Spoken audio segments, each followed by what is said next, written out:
Nous avons parlé des premiers de cette loi de Noé, la croyance en Dieu, l'interdiction du blasphème, l'interdiction du meurtre, l'interdiction des relations incestuelles. Il reste encore trois. Les trois qui sont l'interdiction du vol, l'interdiction de cruauté contre l'animal et établir un système de justice dans chaque communauté, dans chaque société.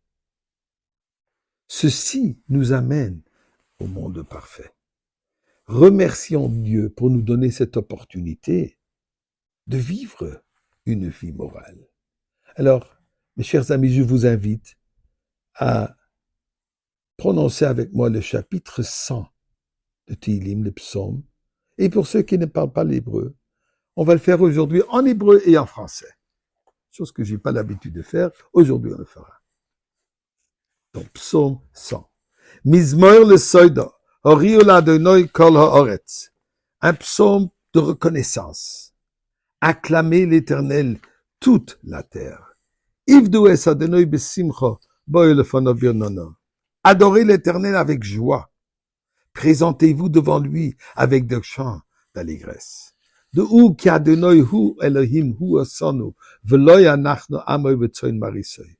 Reconnaissez que l'Éternel est Dieu. C'est lui qui nous a créés. Nous sommes à lui, son peuple, le troupeau dont il est le pasteur.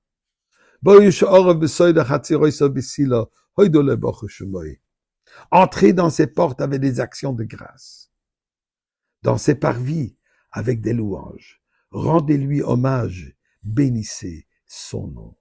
Ki toiv Adonai le'olam chasdoi, v'yadoir v'odor emunosoi. Car l'Éternel est bon, sa grâce est éternelle, sa bienveillance s'étend de génération en génération. Chers amis, c'est pas seulement la prière, mais c'est aussi l'acte.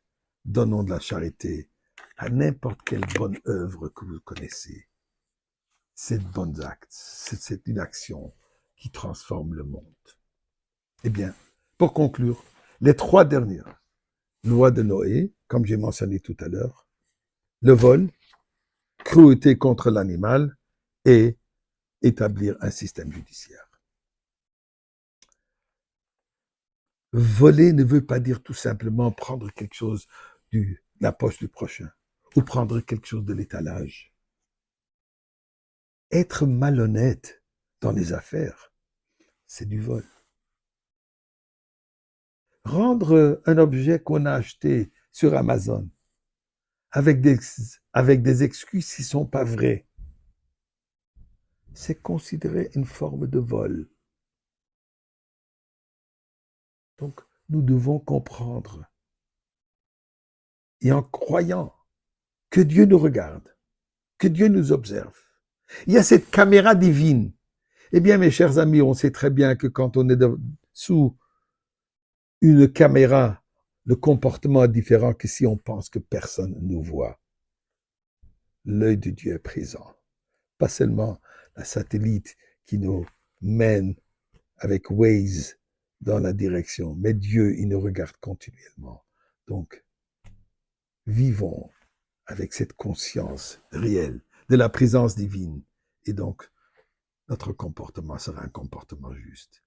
Ainsi, cruauté contre un animal, une personne cruelle qui peut causer de la peine à un animal, ceci représente que lui, elle, est une personne qui est cruelle.